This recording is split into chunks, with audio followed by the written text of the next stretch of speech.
Welcome. If you're watching the recording, check the timestamps in the description to see when we actually start, which will be between 5 and 10 minutes from now. Or just hang out and wait.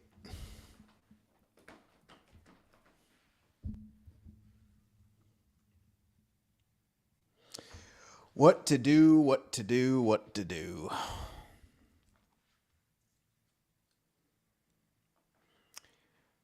Welcome, everyone.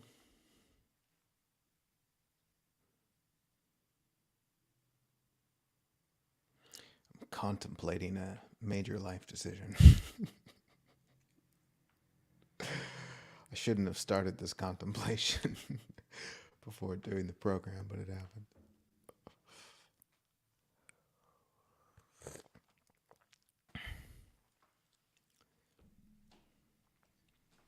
Or in 1 year time, I'm going to find out it wasn't that major at all. Not a big deal.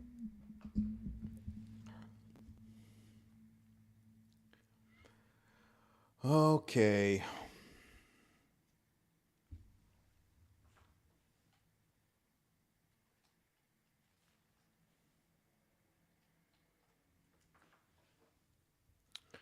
Welcome, Lori.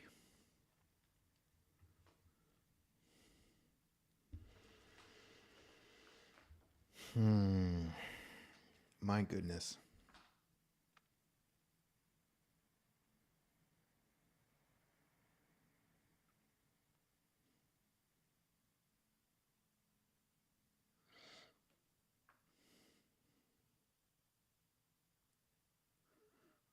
I think it's officially autumn here in Portugal. It's a rainy and cold day today.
Can we just do this session like this?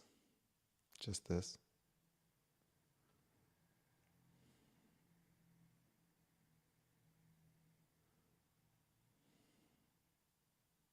I'm just telling myself that that's okay if that's what happens. Just so that I can release any pressures or expectations.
My goodness. Goodness, goodness, goodness, goodness, goodness, goodness, goodness. I'm so unendingly fascinated at the mind's capacity to get itself locked in on narratives.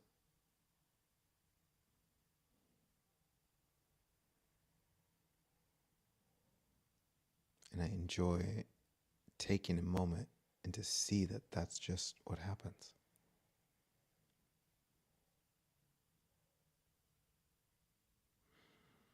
Because as the mind gets locked in on a narrative, it's like it's the same locking in that took place last year, 10 years ago. And yet, all throughout those experiences, there is always just the moment. Life just kept going.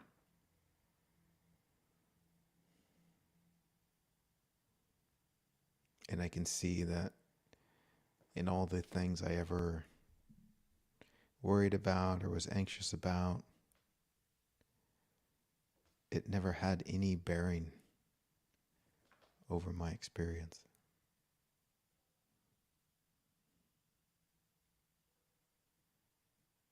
It's like those moments where the mind gets locked in on a narrative. There's this underlying assumption that it's not okay to just trust life.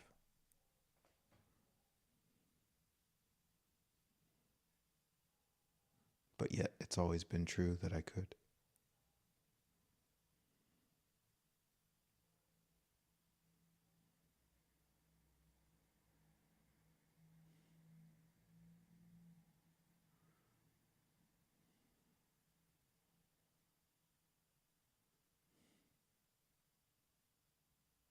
Wow. Wow.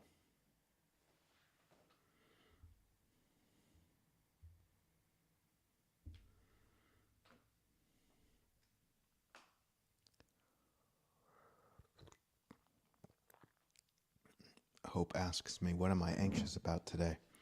I'm anxious about tomorrow. And then the day after that. And then the day after that. And seeing that it's just the same anxiousness. It's nothing new. And then I'll remember again, oh, I don't need to be anxious.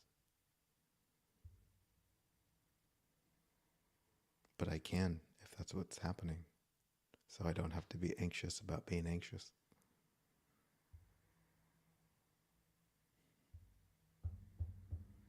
You know, my goodness. Now I'm anxious about to do this show or to just talk about what I want to talk about.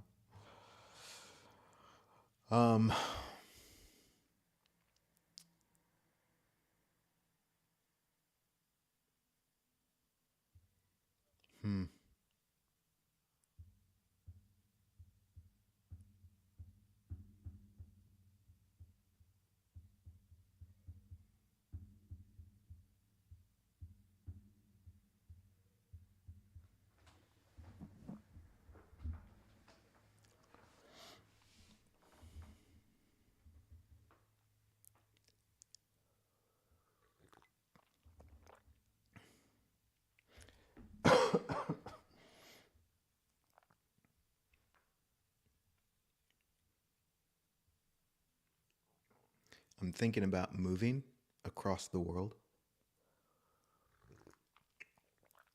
And it seems like I need to make a decision rather quickly if I'm going to do it or not. If I don't do it, then it's going to be a whole nother year before I would. So if I was going to do it, then I need to do it by the end of next month.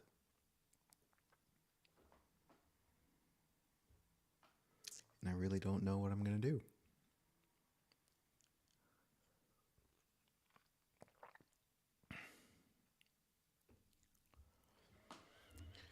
And it's funny how the mind thinks it's a big deal. No, I was thinking about going to the Philippines and checking that out for a few months and see if I like it. And if not, then I don't know where I would go.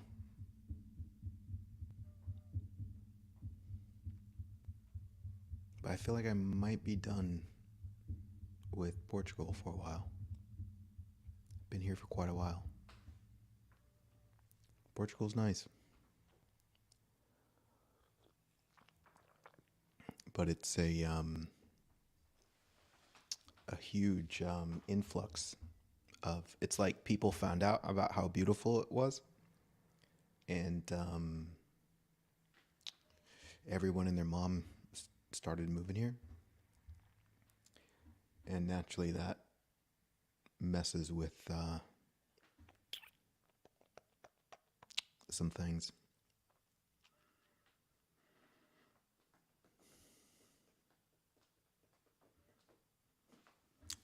But yeah, Philippines, it's beautiful there. It's beautiful, and it's big. There's like 7,000 islands. And I was thinking about finding a house by the beach that is away from the city, but still some nice little cafes and shops close by. And maybe have like 3 or 4 bedrooms, and then have people just come hang out with me for a weekend and relax and explore things. It could be fun. I could do that here too. We'll see. All right. Let's just start this show.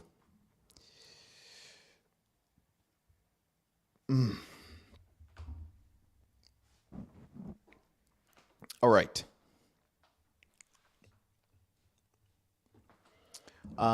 Welcome to the show.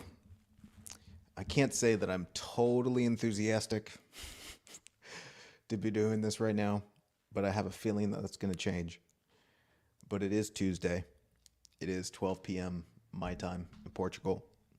So this is on the calendar. We're going to do it. We've got a great topic to dive into. I really enjoyed writing the insight letter about this topic, and I'm excited to see what I'm going to say about it. The title is something. My goodness, what was it? Life wakes up. Oh no, here's what it was. The world wakes up when you wake up. And I was inspired to do this episode because somebody asked me to do an episode on this. They heard me mention once as it pertains to waiting for the world to become more conscious, or human beings to collectively wake up, as if that's going to happen or if that's on its way. And then once it happens, then we can all hold hands and sing Kumbaya and have everlasting peace. That sounds good. But my reflection on such things is that that's not how it goes down. How it really goes down, and how it's been pointed to, even though misunderstood for thousands of years, is that there is something that wakes up on the inside of what you are.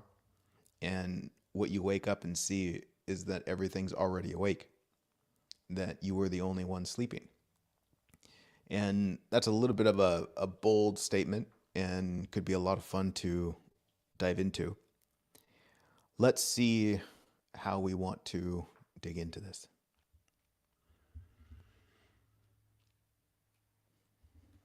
You know what it reminds me of? You know what? Can we first acknowledge how many stories there are like this? The story where something is coming in the future, and once that thing happens in the future, then there will be everlasting peace, right? You can see this whether it's from a Christian tradition, the second coming of Christ. That's always right around the corner. You have, we did the whole 2012 thing where that was coming and it was supposed to change everything. You have the next political election, that if only such and such person gets elected, then everything would be better. And then you have just your classic if onlys. right? If only such and such happened, then it would somehow give you something. And for me, this is just no different. They all tell the same story, and the story of when the world becomes more conscious, then we will eliminate all of the things which seem to create disorder and chaos.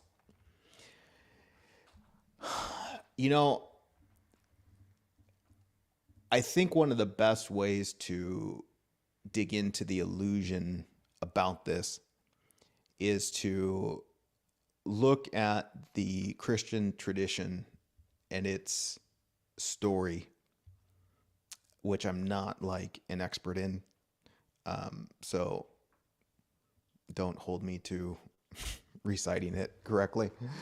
But let's just say it's something to the effect of there's going to be the end of days where things are going to get really crazy.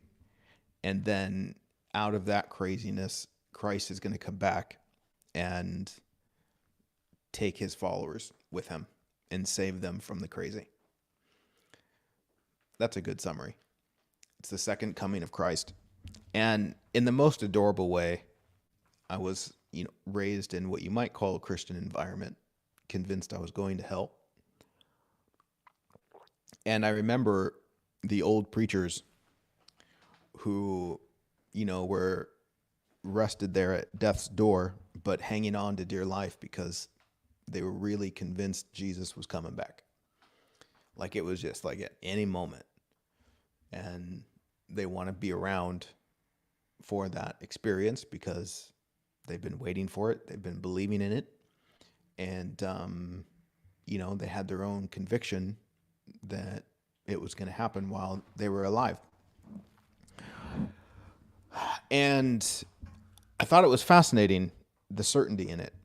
It was like, wow, you really believe this is going to happen.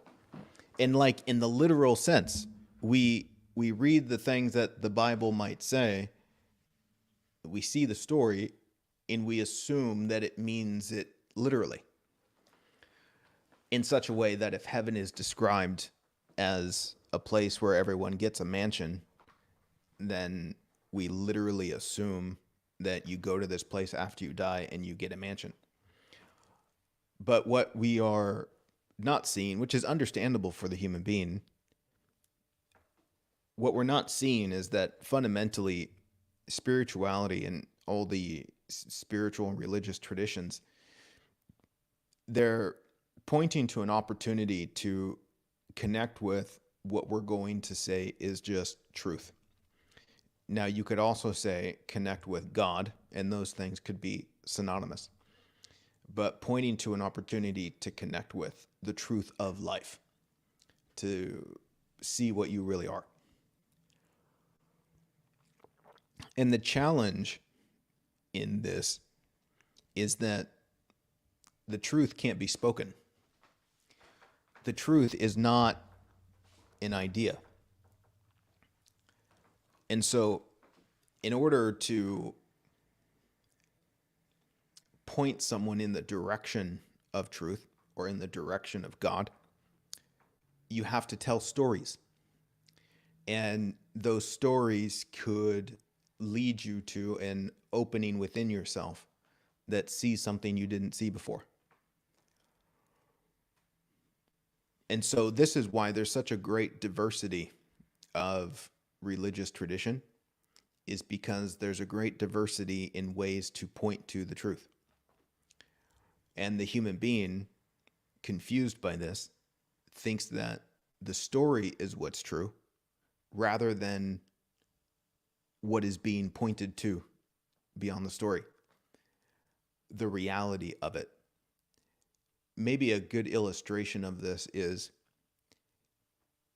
human beings are arguing about what is the name of God rather than connecting with God. Right? Because every religion gives God its own name. But you see that a name is a pointer. A name is a story. like if my name's Tiger and you say, hey, Tiger, that's a pointer to what I am. But there's no reality that says what I am is a tiger. Well, clearly.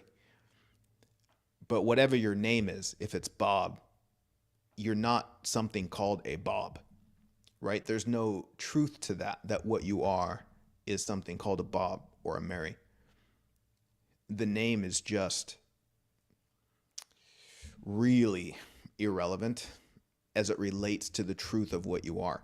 But you can see that, and I love that illustration where people can give God a different name and then argue over which name is the right name, right? Because they want the story.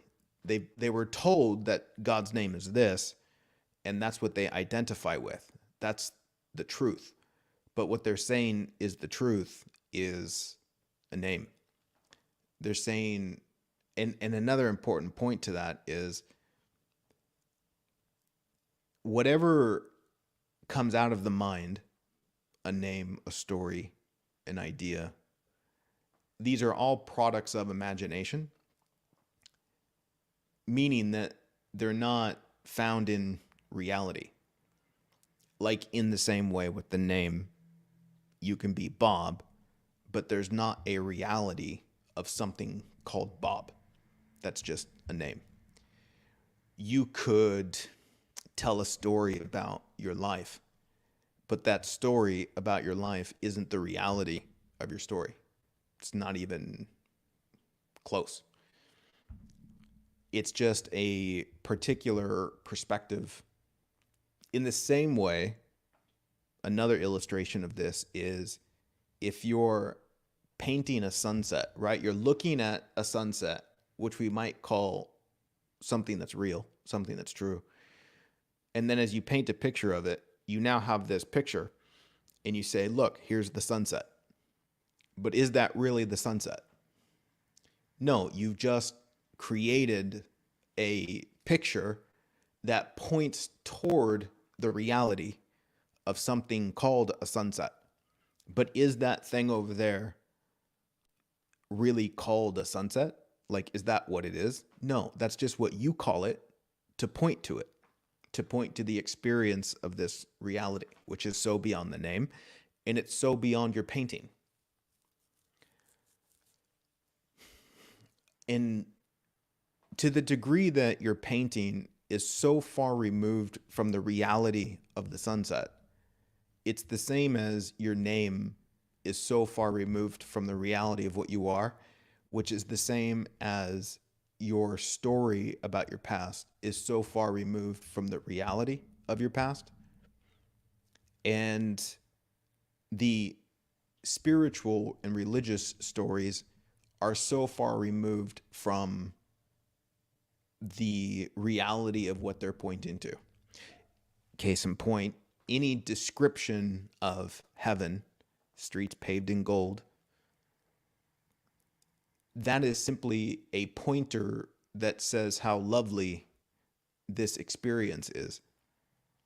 But it's so far removed from the reality of it. And so in the story of Christ's return, like one day Christ will return and there will be this connection with God, this connection with truth. It's trying to illustrate a story that happens within the human being that is, and again, I'm using silly words to point to something, but it's trying to illustrate what happens within the human being who wakes up to what's true. In such a way, just as I said, the world wakes up when you wake up, I can also say Christ will return when you see that Christ has already returned. Like when you see that it's done, then you will see that it happened. It's not something that is coming or in the future. It's something that's already happened and you haven't seen that it happened. You know what a great illustration of this that just comes to mind? It's like the nature of self-forgiveness, right? You can struggle and struggle and struggle with forgiving yourself, but the spiritual insight, the seeing of what's true, is to see that you're already forgiven. It's not that you become forgiven. It's you see that there was a misunderstanding that judged and condemned yourself, and you thought life or God judged and condemned you or withheld love, right? These are all misunderstandings. And then you saw beyond the misunderstanding and you saw that you were already forgiven. The same with chasing love. What you realize is that, oh, what I'm looking for is already here. What I'm looking for is already done. And gosh, that's so simple and powerful for the one who sees what I'm pointing to. That what we are looking for, what we want to happen, has already happened. We just don't see that it has happened. And so to say, I want the world to wake up, is simply saying, I haven't seen yet that the world is already awake. To say, I want to be forgiven, is to say, I have not yet seen that I already am forgiven. Now let's look at this in the context of the original title, The World Wakes Up When You Wake Up. And maybe one of the ways we can illustrate this is looking at the assumptions that we have about what it would mean for the world to wake up. One person might have the assumption that when the world becomes more conscious, then there won't be any more wars, which is no different from saying when the world becomes more conscious, everyone will agree with each other. When the world becomes more conscious, there won't be any more conflict. When the world becomes more conscious, everyone will do what I think they should do. That's interesting. When the world becomes more conscious, the world will be how I want it to be. And then when the world is as I want it to be, then I can finally relax and know that I'm safe and know that I'm secure. Let's just look at that, because it's the same thing as wanting there to be peace in the world. And I always find this fascinating, that the wanting of peace in the world is wanting the world to be how you want it to be, right? It's the removal of other people's experiences that disturb you. There are things going on in the world that disturb me because I don't understand them. And if those things went away, then I wouldn't have to be disturbed. So my idea of peace, or my idea of a more conscious world, is when there are no longer things that disturb me, which points to a profound truth, but it's backwards.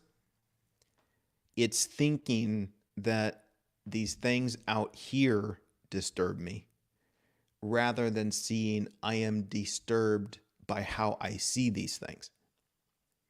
And so, yes, I want the disturbance to go away, but I'm thinking I'm disturbed by the outside, so I want to change the outside, which is trying to be God.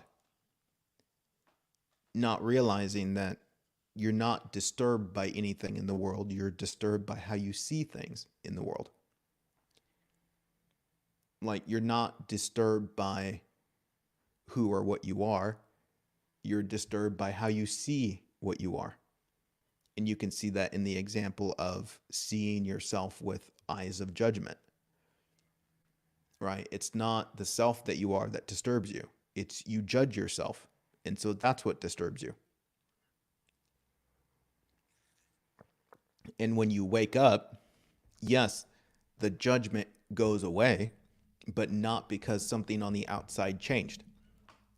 The judgment goes away because you see that the judgment isn't necessary. And I'm going to talk about the forest. Why not? Almost every time. How absurd would it be to look at the forest? And this is a very simple example that very much applies to human beings. And I know some human beings have a difficult time with this comparison because they think it's different, but it's not. How absurd would it be to look at the forest and say, the forest is not yet divine because the bugs are still fighting, because some animals are ripping apart other animals, because there are things that smell bad, because it's unorganized. All the lines are wiggly and crooked. There's no straight lines. And the grass is mixed in with the rocks. And so it's clearly not conscious, right? You can look at the forest, and from a particular perspective, you can think that it's not complete, right? You can think it could be better. You can think something's going wrong. And in that assumption, you can proclaim that it's not yet awake. But yet, from a more total perspective, a perspective that sees the bigger picture, you start to understand that everything that's happening in the forest has to happen in order for the forest to be the forest.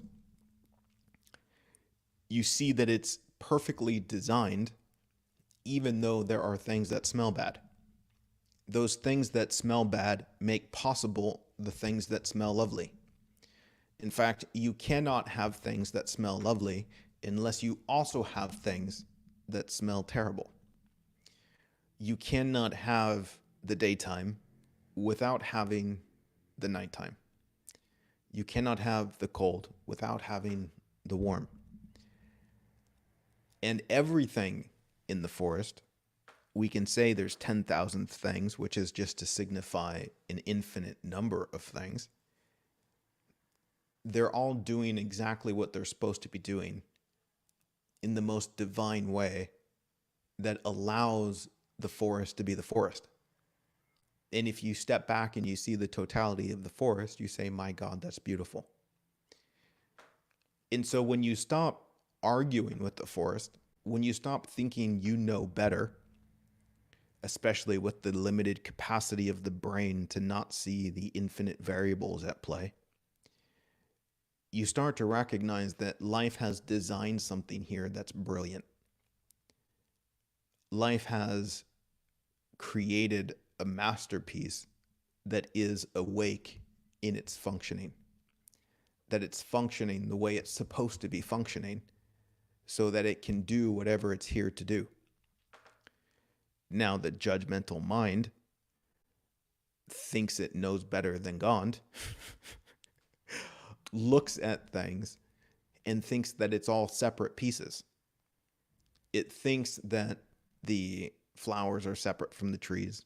It thinks the animals are separate from each other. It thinks the bugs are separate from other bugs. It thinks that there are 10,000 pieces that can do it wrong, might do it wrong, are doing it wrong, rather than seeing that it's not 10,000 things happening. It's one thing happening. And everything goes together. Everything is everything else.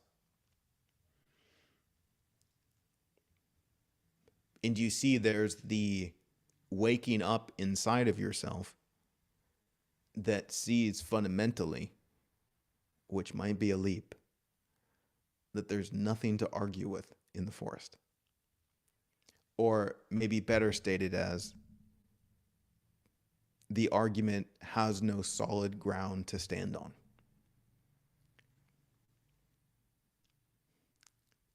And in the dropping of the argument, is when you can step back and see what's actually happening. Because you can't see what something really is if you're also judging the something that you're looking at. And maybe this is just a great illustration as to why this isn't seen. Like, to not see that the world is awake, of course you can't see it because you're judging the world. One has to be open to the possibility that it's already awake. One has to be open to the possibility that God knows exactly what God is doing in order for life to be life. Because if you're not open to that possibility, then you're looking through a lens of judgment that thinks something could be going wrong. And this is why, of course, our human struggle, our suffering, brings us to such a place of openness, where we become open to set down our assumptions, set down what we think we know, and we empty ourselves out. And then life can show us a bit of the bigger picture.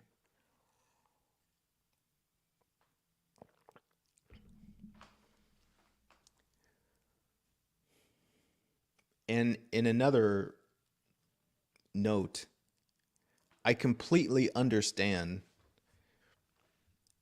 the human's perspective that looks at life and sees what it thinks to be things that shouldn't be and says, this can't be part of the design because what I see disturbs me, right? Like, this can't be of God because what I see disturbs me.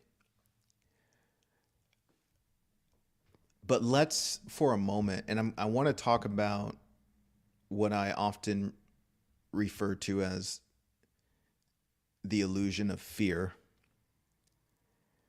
and see if this helps bring some clarity. Let's imagine somebody has this judgment towards the nighttime. And the way that they would have this judgment towards the nighttime is it gets dark. And when it gets dark, they get scared. And so because they're scared in the dark, they think that dark is misplaced. They think that life messed up with having the darkness, and thinks that when the world wakes up, it won't be dark anymore, right? Half the time. There's this fundamental assumption that because I'm scared, because I'm disturbed, then something is going wrong. And the nighttime shouldn't be the nighttime. And then they go on a quest to protest the nighttime, trying to get it to stop being the nighttime. And here's the fundamental confusion is in the nighttime, when you can't see, you think you're afraid of the nighttime. You're feeling disturbed, you're feeling scared, it's nighttime. And so you think, oh, I'm afraid of this thing called nighttime. And so then I think, okay, well, if there wasn't nighttime, then I wouldn't be scared. So let's get rid of the nighttime. What isn't recognized, though, is that you're not scared of the nighttime. You're scared of your imagination in the nighttime. You're scared of the monsters that you imagine are there in the nighttime. But if you flip the light on when it's nighttime, you see that the only thing that's there in the nighttime is the same thing that's there in the daytime. It's just when you can't see, you start seeing your imagination. And there's lots of scary things in your imagination. And often what comes up in that nighttime, what you imagine that you're so afraid of, is more closely related to your fears about losing your self-importance, if that makes sense. They are fears about losing what you're holding on to. And so your disturbance isn't caused by the nighttime. Your disturbance is caused by confusing your imagination for reality and then blaming the nighttime for your imagination. This is what happens always as we go through life. We experience disturbance, which is our response to our imagination, and then we blame the thing that's in front of us for our imagination. You know what? It was funny. I was out at dinner last night with some friends, and I was next to a friend, and we were talking about something, and a waiter came by and asked us something, but she asked us right as my friend said something quietly that only I could hear that was really funny. And so right when the waiter asked a question, me and my friend started laughing. And it seemed like the waiter thought we were laughing at the waiter for whatever reason. And so it seemed like the waiter got, insecure. And so in that situation, the waiter saw an experience, two people laughing, and assumed it was about them, the imagination. And then they responded accordingly to their imagination, which is the waiter thought they were being judged and wasn't happening at all. And even if we were judging the waiter, it's still the waiter responding to their imagination about being judged. But these types of things are happening all the time, where life is just being life, and we are constantly seeing what exists on our inside. And so all of the insecurities we carry around, all the judgments we carry around, all the resentments we carry around, all the unforgiveness we carry around, all of that gets projected onto reality. And we think those things are out there, but really we're just constantly seeing ourselves. In the same breath, the assumption that the world is waking up is a reflection of how you see yourself. If you say the world is almost awake, who are you talking to? Who are you really talking about? You're expressing how you see yourself. Because someone right next to you looks at the world and they say the world is going to hell. To them, that's what it really looks like. Who's right? Well, the reality of the situation is the world is the world. Just in the same way that the forest is the forest. You can look at the forest and see 10,000 different things from another human being. But ultimately what you're going to end up perceiving is some reflection of how you see yourself. You're going to see your inside. And so the world is neither waking up and the world is neither going to hell. It just is as it is, as it's always been, doing what it's doing so that the world can be the world. And I'm not talking about from like a societal standpoint. I'm talking about life. Like life is just being life. And it's always just been life. So that life can be life. So that we can have the experience that we're having, and same with everything else, to have the experience that it's having. In the same way, you could go buy a new car and then all of a sudden you start seeing that car everywhere. You didn't see them so often before, but because now it looks like that's your experience, you start seeing your experience everywhere else. It's not that everyone just started buying the same car. And so as you go on a spiritual path, it's going to look like more people are going on a spiritual path. That's not the case, though. It just looks that way. And it's not that that's wrong or shouldn't be. It's perfectly fine to see the world as waking up. That could be helpful. And I might be bursting your bubble right now. My apologies. But for me, it brings some balance and sanity back to the equation. Because it shows me that, oh, what I see is to see myself. And so I'm not relying on the something out there to fulfill my fantasy of the world waking up before I allow myself to wake up, right? Because to say we're waiting for the world to wake up is kind of like saying, I'm waiting for the world to wake up before I finally wake up, which is also like saying, I'm waiting for the world to wake up before I actually let go into waking up, right? I need to first see that it's going to be how I want it to be before I allow myself to let go, right? I first need to see that the bugs are going to stop fighting before I allow myself to relax and let the forest be the forest. I got to change a few things so that it does what I want, and then I can finally let go. But the real gift of awakening,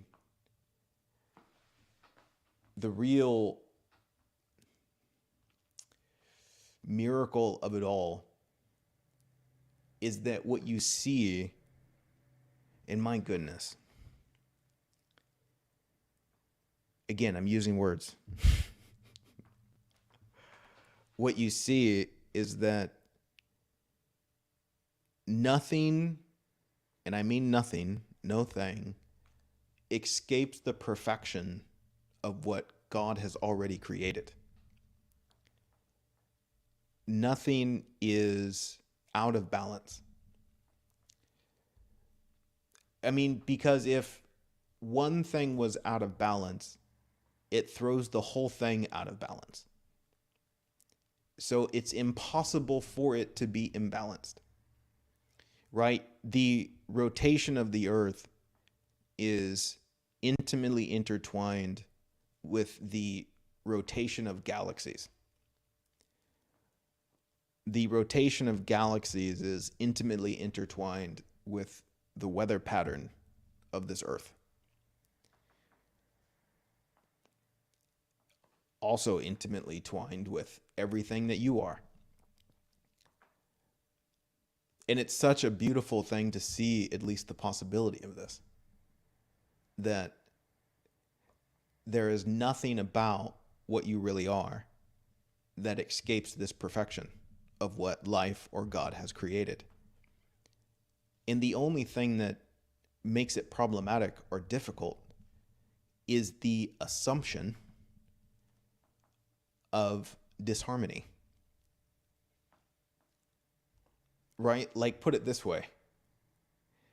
The only thing that disrupts the fact that you've already been forgiven is you questioning if you're forgiven. Right? Like, having the possibility that life doesn't love you separates you from the reality that it's impossible for life to not love you. Right? It's like you question it when it doesn't need to be questioned. It's like you questioning your worth and value is a question that life doesn't understand. Like you say, am I worthy? And life says, you're breathing, aren't you? What kind of question is this? It's like such a thing doesn't even need to be questioned. And you don't go into the forest and start questioning the 10,000 different things. Are you worthy to be what you are? Are you worthy to be what you are? Are you doing what you're supposed to be doing? Right? That's unending. What you realize is that it's all divine. It's all spirit dancing, doing exactly what it's supposed to be doing. And the beauty for me in this too is coming back to the disturbance thing. If I'm disturbed, and my God, Oh, I get chills just thinking about this. If I'm disturbed, it's about my ego. It's not about life. It's about me trying to hold on to my separate fantasy of myself, thinking life is about me rather than life is about life. Right? Because look at it this way. Why is everything in the forest doing what it's doing? So that the forest can be the forest. So the whole thing can be the whole thing. Right? It's not doing what it's doing only for this or that creature. It's doing it for everything, which is itself, the wholeness of what it is, so that it can keep going on. But if you identify with a separate piece from that wholeness, right, your little character, you're effectively saying you're not that wholeness. And so you care more about your narrative, who you think you are, than you care about the whole thing. This really points to like the act of giving yourself to God, where in some way it's like, oh, this isn't about me, this is about God. And again, using words to point to something, to point to an experience of waking up and seeing that this is about the whole damn thing. This is about the miracle of life itself, which is beyond our ability to even adequately describe. It can't be seen with the mind, but there's something in you that can see it. But so many people are looking through the mind. They're trying to find it in the mind, and it can't be found there. In the same way that the truth can't be found in the stories. You can't. It doesn't matter if you paint 1,000 pictures of the sunset. You're never going to find the reality of the sunset in your pictures. And this is all the mind is doing, is taking pictures. This is what all the stories are. They're taking pictures. This is what all your beliefs are. They're pictures. It's all product of imagination. And something in you is looking for something that's real. Right? What's real? That cannot be found in pictures, because the picture is fundamentally not real. Okay, I rambled about that. Wow, that just went on and on. All right, I'm done running my mouth. You guys got any questions? Now would be the time to ask them in the chat for those watching live. If there's anything you want me to speak to, then I can do that. If not, or after, then we'll do a short and sweet guided meditation.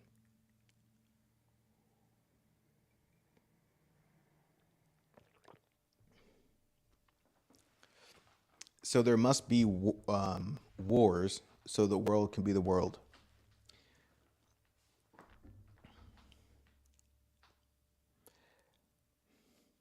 Well, look at it this way. There must be nighttime in order for there to be something called daytime. There must be conflict for there to be something called resolution. And in the experience of resolution, it presents a learning opportunity to be with less conflict.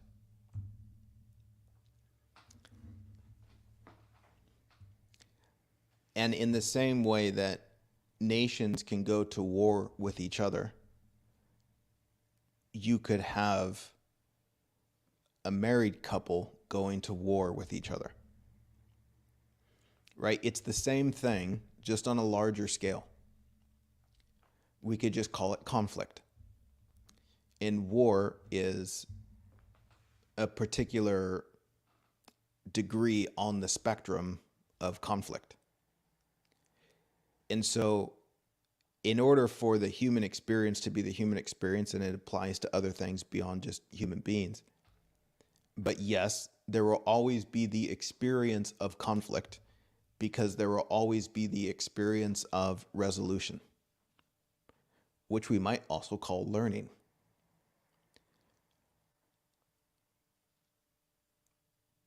You could easily call war an expression of failure. And so if there is going to be something called success, then there will always be something called failure. But within the individual, one can have their own internal war, which leads to a resolution, which facilitates a discovery, which leads you towards waking up. So your experience of war in yourself is part of the waking up. And so within every human being, there will always be the capacity for war to serve the waking up. That's not going away. And since our experience is one of what we might call an evolution of consciousness,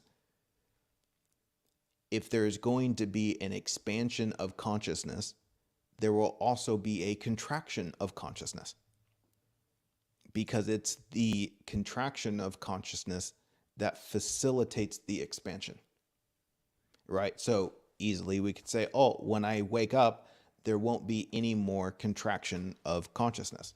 No, because even after one wakes up, there is still the expansion of consciousness. And if it's going to continue to expand, then it will also have moments of contracting. And so you can see here that what happens is we have these ideas of what it is, and it's not that, right? Like we have these ideas of what does it mean to be awake? And then you have your cute spiritual ideas, and it's not that. Just in the same way we can say when the world wakes up, there won't be any more war. Maybe more accurately, when you wake up, you won't have conflict with conflict. You won't go to war with the war. Right? It's kind of like watching two people argue or watching a couple fight. And you can see that, oh, they are two different plays of energy trying to work something out, right? There's a lesson here. There's a learning that's going on here. And in this particular situation, I don't need to get involved with that, right? I don't need to fix it. But you could also see, like, if you're disturbed or you have this idea that people shouldn't disagree, then you can try and stop that.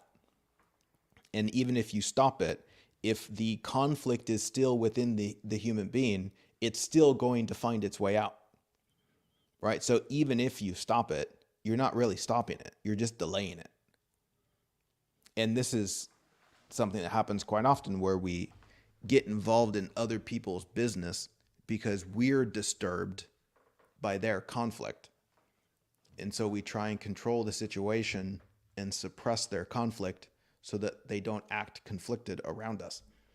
But sooner or later, if the conflict is on the inside, it's coming out.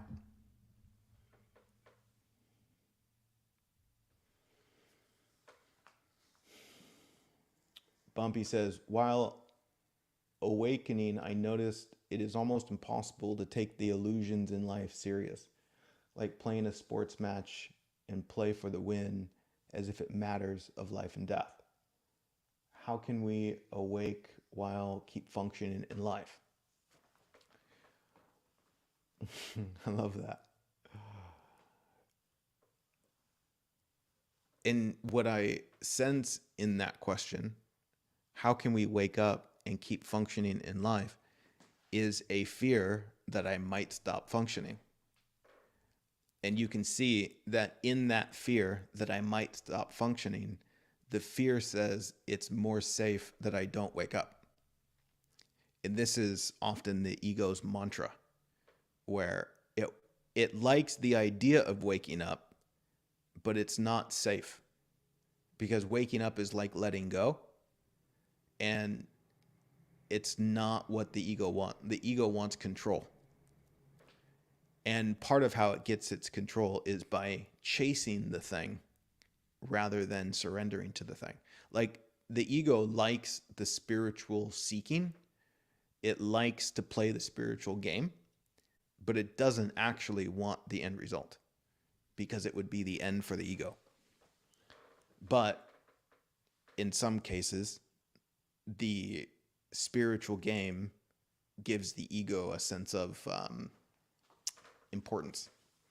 Like, I'm spiritual now, I'm better than everyone, kind of thing. But for the question of how can we wake up and keep functioning, maybe it would be wise to see that you've been functioning this whole time and you thought you were doing it, but you weren't. Look at it this way. You can watch yourself breathe. You can make yourself breathe. And it looks like you're doing it, right? It looks like you are the one that's facilitating the function of breathing. And I'm sitting here telling you, you can stop trying. It will happen. But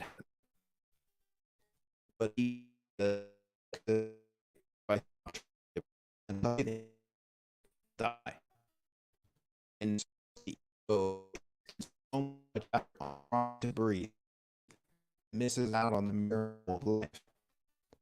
But yet, if it would relax, it would be that breathing happens on. Right? This is something that life is doing. You know what? A great example of this is in the work that doing these talks. Because I can recognize the same fear in the beginning of, like, there's an agitation that wants to know what to say, wants to know it's going to go a certain way, right? Maybe there's a fear that it won't, but that fear is just about my ego. It's not about anything that actually matters. Like, I could totally sit here and be silent and not say anything and just hang out in silence with you. And some people just like that even more than me talking. It's like, it's okay. It's okay for it to be that. And so, in recognizing that I don't have to try so hard, I can relax and give my breath back to life, which is like, stop trying to figure out so much how to do this and just be here, and let's see what happens. Let's see what life wants to say. This is the same for an artist, right? Like, the artist gets out of the way, and then life paints through the artist. And it's the same with functioning in life. Is the invitation is to get out of the way and let life function. Because in the same way, someone can say, well, I'm afraid to wake up and let go because I might stop brushing my teeth, or I might stop taking a shower. But yet, these things that you do, this functioning that's happening, it's so much more effortless than we seem to see it, which actually shows us how much more difficult we make life just by our trying to function. And man, sometimes it's just so obvious and it wears you down, you become exhausted, and you eventually have to surrender everything anyway. And then you have this great release, and then you maybe a little bit give yourself back to life. You let go, and then things keep functioning. Yeah, but it's also just opening up to the great mystery. Because just like with these talks that I do, I have to let go of my outcome. I have to let go of what I think I want for me out of this. You see that's what people's hang up is. There's such a personal agenda of what I want out of it for me, thinking it's about me, that I don't get out of the way. I have to effort so much to make it happen, to make sure I get what I want.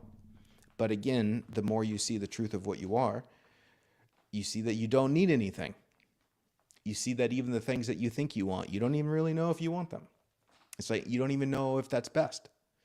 And so there's the relaxation, and you say, okay, life, let's see what you want to do.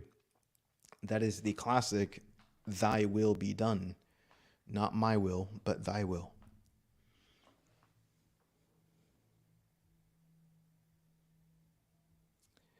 Amanda says, what do you think about when people say it feels like everyone is sleeping and I'm the only person awake?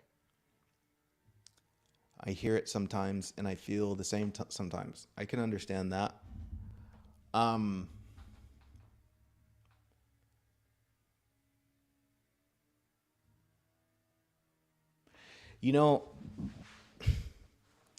Gosh, this takes me in such a different direction, which is just so much to say about it.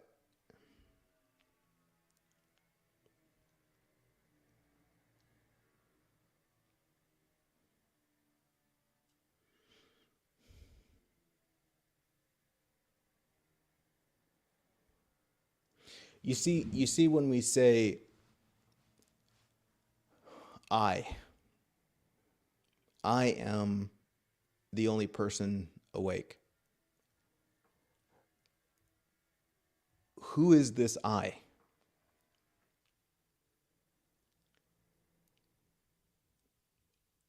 Because that I is not awake. The I that is separate from everyone else is not a real something. Although that I, which is the character, can tell a story that it is awake and others are not. Especially if there is some sort of deep seeing within you. And again, this is so common and unavoidable that it's not a problem that this happens. Like, in a way, of course it's going to happen. But what happens is there's a deep seeing, and then we think that I see that rather than this is being seen through the lens of what I am. It's like the ego tries to take credit for it. Another way of saying this is that there is no person that wakes up, because the person is a character. There's aspects of consciousness that sees itself, or sees aspects of itself, more aspects. And that illustrates a form of waking up. But the character inside the consciousness isn't the one that's doing that, right? In the same way where you can say, I am awake, you can also say, I am the one that's breathing. I am the one that's beating my own heart. But this I that you're referring to isn't doing any of that, right? The same thing that's breathing you is the same thing that moves the ocean tide in and out. It's the same thing that blows the wind. The same force that beats your heart is the same force that does everything else. It's just one force. It's one breath that breathes us all. But there's a character in your consciousness that we think we are that takes credit for it.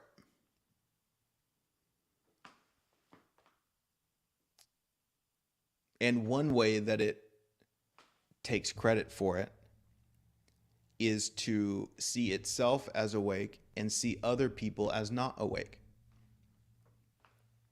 That reinforces the idea that it's awake. Right? Like, if you wanted to see yourself as a smart person, you have to look and find dumb people. Because smart people can't exist without dumb people. And so if you want to see yourself as a smart person, you will unconsciously or consciously look to judge other people as dumb. And so if you want to, and again, the smart and dumb, they're not something that's real. That doesn't exist. In the same way, if you want to see yourself as a conscious person, you will look for unconscious people. That's how you will define yourself as conscious. But there isn't really anything called a conscious person or an unconscious person.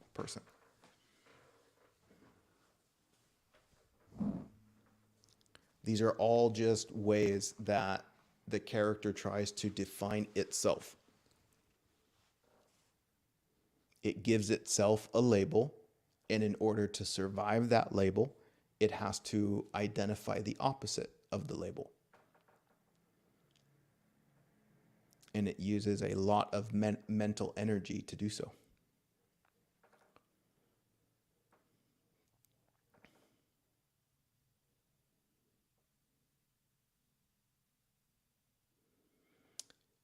Bumpy says, do you see hosting this session not as something you are doing, but something you are allowing to arise, not as an achievement? Yeah, totally.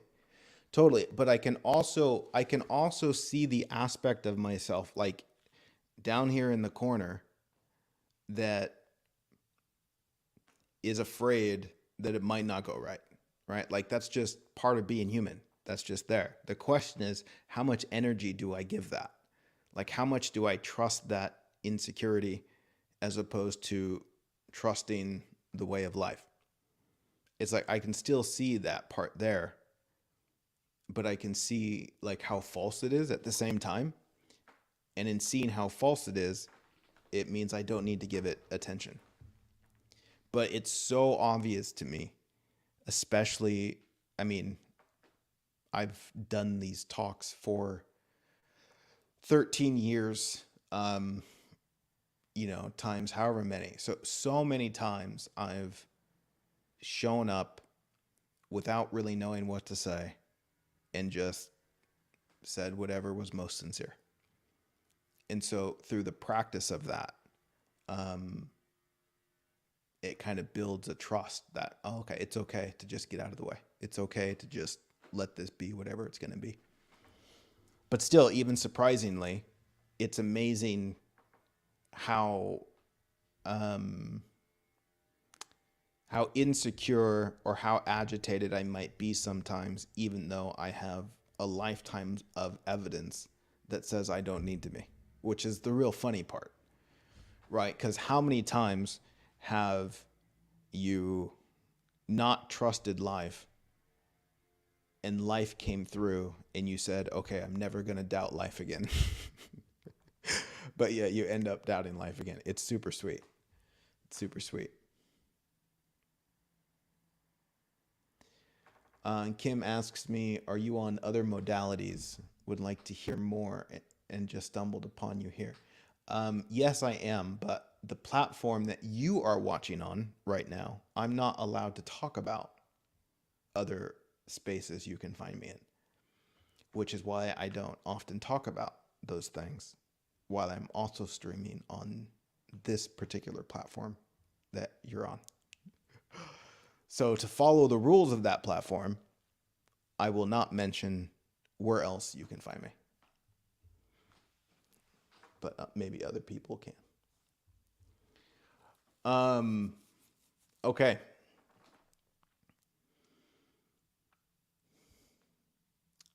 That feels good. See, we got through it, and it was beautiful. It flowed really nicely. Let's My name is Tiger Singleton.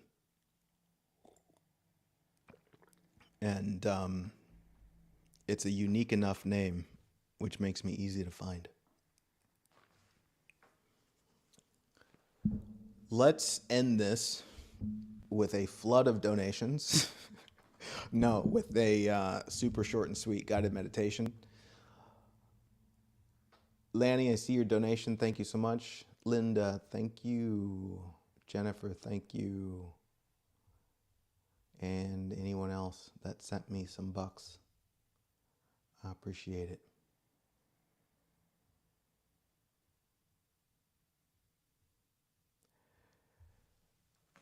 Bumpy asks, right now, if Christopher Plowman would come in this room and give you the award for best all-time teacher on IT, how would you cope with this situation? I find that an interesting question. How would I cope with it? I'd first realize that it's not nearly as important as my mind would make it out to be. Learn through experience. And it doesn't mean what my mind might think it means. And so it would just be adorable. And I'd say, thank you very much. And I just go right back to doing what I'm doing. Oh, yeah, I think, yeah, that's the CEO of Insight Timer, I think. Yeah, my expectations have been beautifully destroyed with this path of sharing. Because I mean, I get lots of beautiful feedback and appreciation, but it doesn't mean anything as it relates to where this sharing is going. Like, okay, would it be cool if there were 1,000 people watching? Okay, sure. Would that change my experience in this moment right now? No. Like I would still be in this moment and it would just be an idea, right? Like if there's 1,000 people watching, if there's 10,000 people watching, okay, cool. But that's just an idea. And it would be easy to interpret that, oh, that means I'm more than. Does it really mean that? No. Right? And if I thought that, if I believed that 1,000 people watching means I'm more lovable, then what I'm also saying is that I'm less lovable because of the amount of people that are watching now. Is that true? No.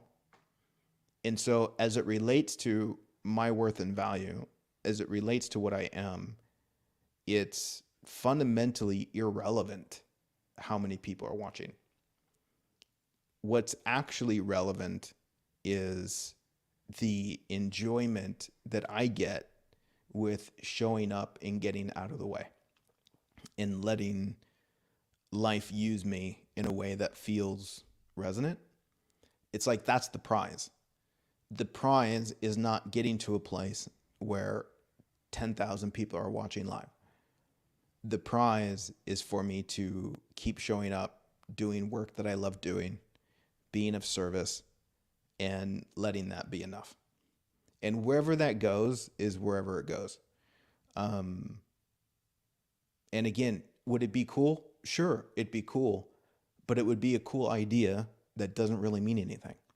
But again, just because the painting isn't real doesn't mean I'm not going to paint, right? So just because the cool idea doesn't mean anything doesn't mean I'm going to not enjoy cool ideas, right? It's not going to mean that I don't have visions for what I would like to experience in the expression of what I love to do. And that's the freedom in it, is like, because it doesn't mean anything, is a freedom that allows me to play rather than take it seriously.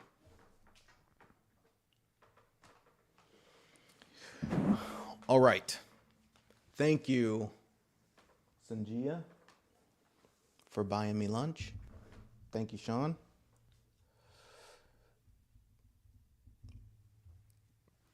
All right, let's just relax a little bit before we do the guided meditation.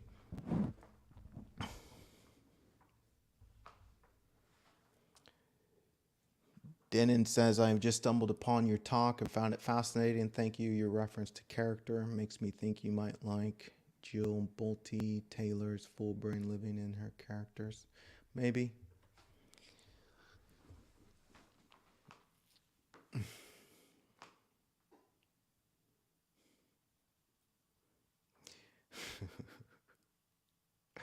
Bumpy says, you are so real. I guess so. It seems easier than being fake. That's exhausting.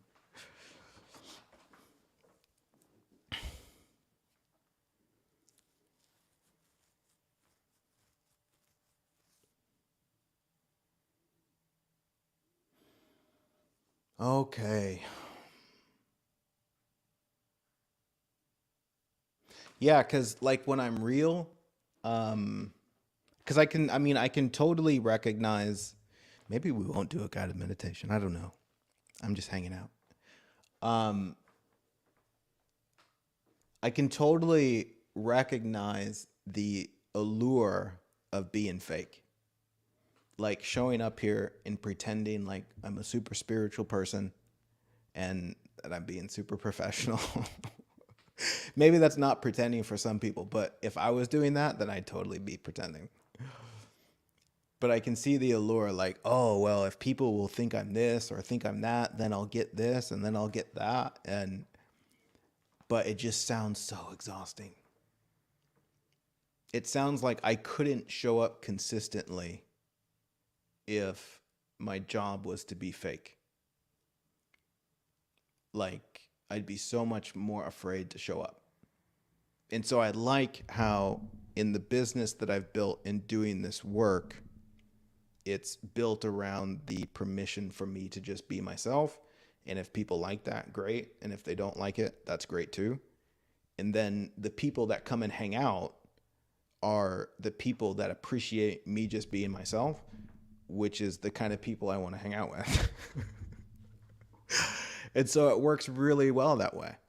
Because if you set it up where you're pretending to be something that you're not, then those people are expecting you to be that pretend something. So you're always having to be something that you're not. And that's exhausting. But we pretend to be something we're not because we want an outcome. And so we exhaust ourselves in hopes of getting something that we don't really want anyway, because what we really want is to just be ourselves. And somehow it's amazing that when you just be yourself and show up and do the best that you can, you learn and grow, and somehow you're taken care of. It doesn't mean you get what you want, but you're taken care of. Okay. Oh, man, it's such a rainy day here. I might curl up on the couch and watch some Netflix.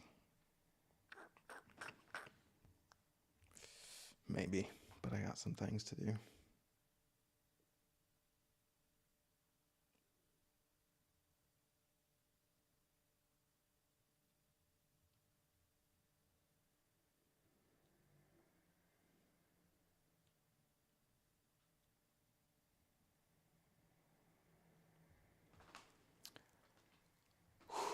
And I feel anxiety right now about doing this meditation. And it's adorable. It's super cute because it's not a problem at all. And I'll just relax into it. It's kind of like just giving myself a hug. It's okay, buddy. Everything's fine.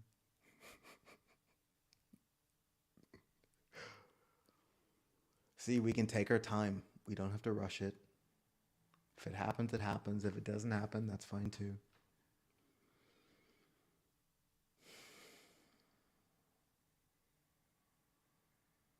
What would we call this meditation?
I just want to invite you to just be here with me in the most non-fancy sort of way. No meditation bell, no music. Can we just be here?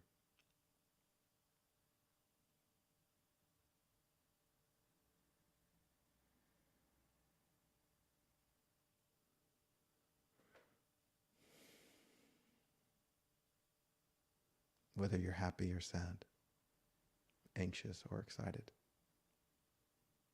it's okay. Let's just be here.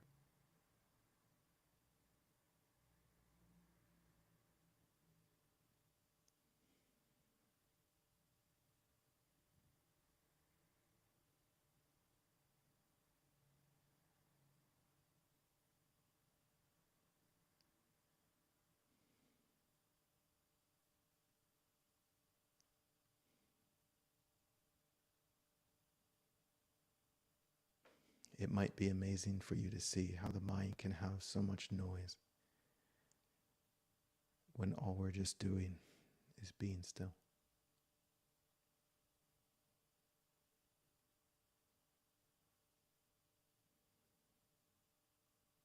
And that's okay.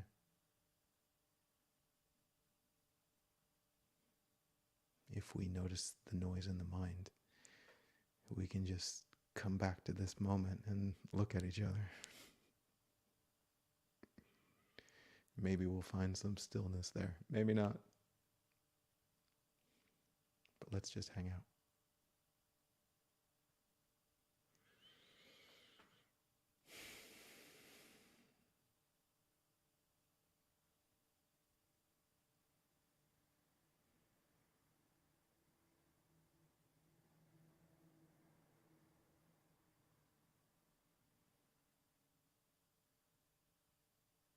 It's so adorable to me that we get so scared sometimes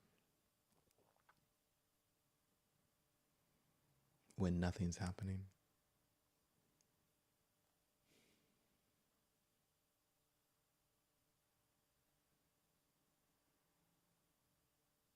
That's what's great about this moment right now, is that regardless of what we think is happening in our lives, we can just take this moment and just be still.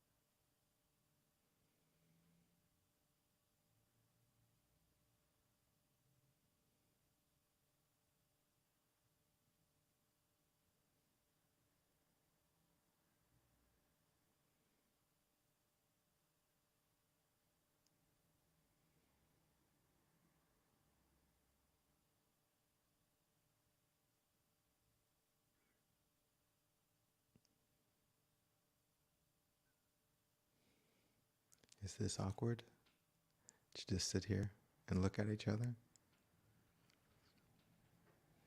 No.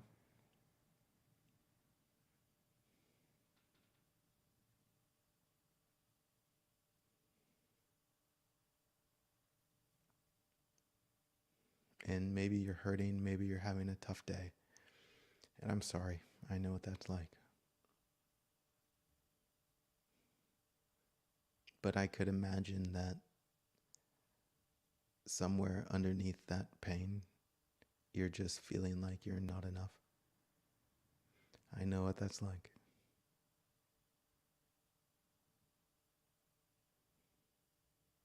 And maybe we can realize we don't need to be enough.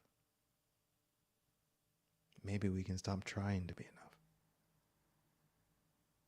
Maybe we can see that life is enough. This moment is enough. Maybe.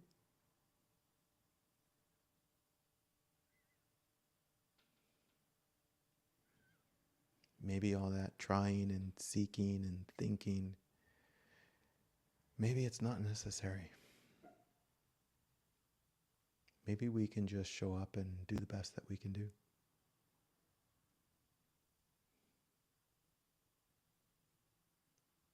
Maybe.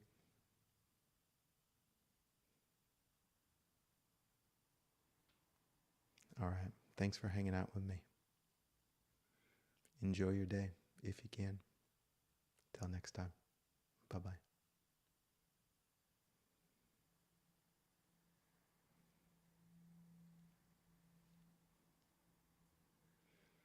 Thanks, guys.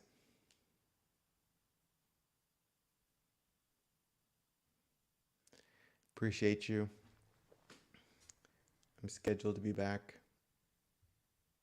next week, same time. And yeah, all is well. Bye-bye.